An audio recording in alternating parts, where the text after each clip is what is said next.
Saudara yang dikasih oleh Tuhan, berapa kali Anda berdoa dalam satu hari? 3 kali, 4 kali, 5 kali, atau mungkin lebih? Atau mungkin juga kurang dari itu? Berapa kali pun kita berdoa dalam satu hari, kita yakin dan percaya bahwa doa merupakan sarana kita untuk berelasi dengan Tuhan. Bahkan Calvin mengatakan bahwa doa adalah nafas hidup orang percaya. Bisa kita bayangkan kalau kita tidak berdoa, kita seperti orang yang tidak bernafas. Maka orang yang tidak berdoa atau orang yang hidup tanpa doa, maka rohaninya mati, spiritualitasnya kering, imannya mati. Karena dia kehilangan nafas rohani dalam hidupnya. Itu sebabnya dalam bacaan kita hari ini, saudara, Yesus pun juga berdoa kepada Bapanya.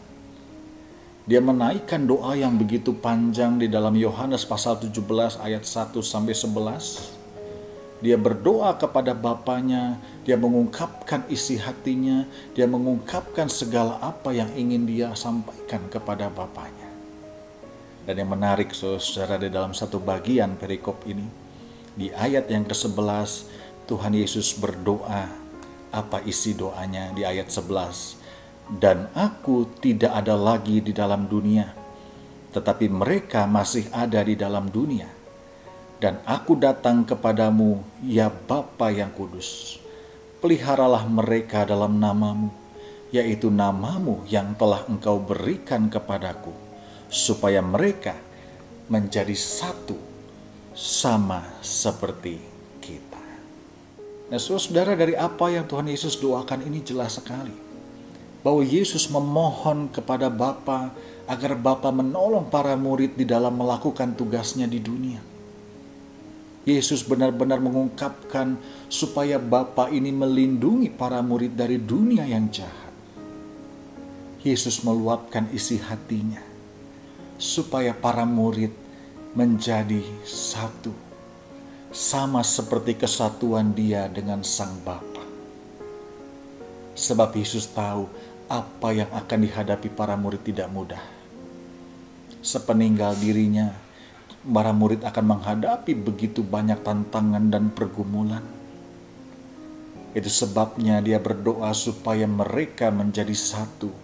Dan kalau kita memperhatikan seluruh perikop ini, maka setidaknya ada 4 kali diulang kata-kata ini.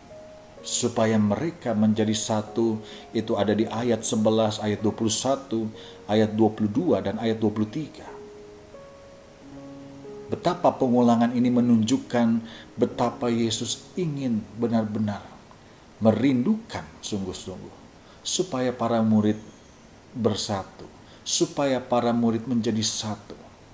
Di tengah tantangan yang bagaimanapun beratnya, di tengah kancah dunia, di tengah perjuangan-perjuangan mereka ke depan. Kenapa saudara Tuhan Yesus mendoakan ini? Karena sebelumnya Yesus sudah mencium gelagat yang kurang baik dari para muridnya. Dari kisah-kisah sebelumnya kita tahu, dalam perjalanan ke Kapernaum, para murid pernah bertikai.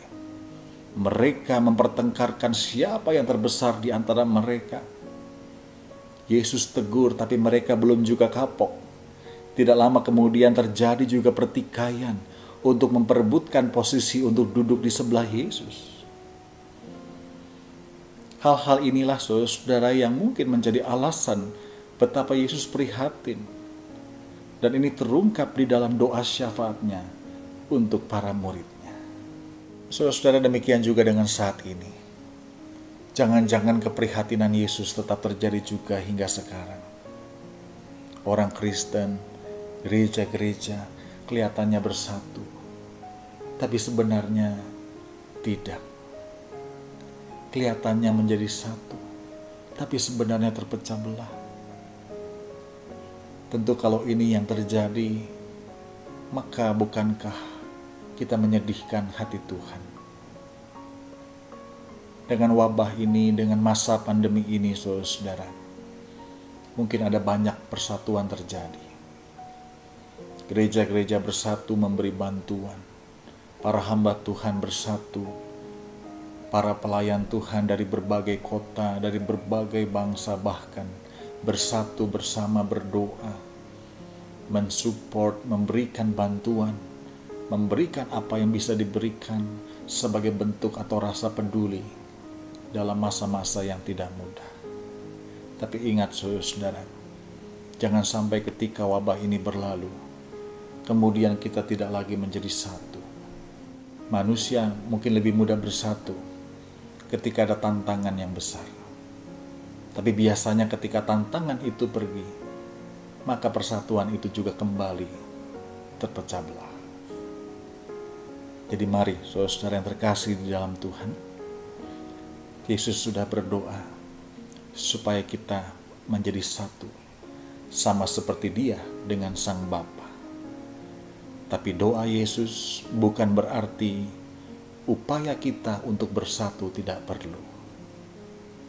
Doa Tuhan Yesus bagaimanapun berkuasanya tidak bisa menggantikan jerih lelah manusia. Yesus berdoa untuk penyatuan umatnya, tentu didengar oleh Bapanya. Tapi kita para pengikut Yesus bukan berarti tinggal berpangku tangan, lalu kemudian penyatuan itu terjadi dengan sendirinya. Tidak, saudara. Kita harus berupaya mewujudkan doa Yesus itu. Kita harus belajar meninggalkan ego. Karena tidak ada kesatuan tanpa menanggalkan ego kita. Kesatuan adalah modal utama di dalam kita menghadapi tantangan, di dalam kita menghadapi berbagai pergumulan yang bagaimanapun beratnya. Jadi mari saudara, di dalam masa wabah ini kita harusnya makin bersatu. Apalagi nanti setelah wabah ini, biarlah kita tetap bersatu di dalam Kristus. Kita sama-sama bergandengan tangan terus untuk terus mewujudkan apa yang Tuhan Yesus rindukan bagi kita semua. Saudara pasti punya sapu lidi di rumah. Coba lihat sapu lidi saudara. Keluarkan satu batang lidi. Dia akan menjadi sebuah lidi yang begitu mudah dipatahkan. Dia tidak bisa menjalankan fungsinya. Dia begitu rapuh. Tapi ketika lidi itu diikat bersama-sama, dia akan menjadi satu kesatuan yang kuat. Dia akan menjadi sebuah sapu lidi yang dapat membersihkan dan tidak mudah untuk dipatahkan. Teruslah berkarya, teruslah berjuang, tapi tidak dengan sendirian. Kita berjuang dengan menjadi satu. Selamat beribadah esok hari. Tuhan Yesus memberkati. Amin.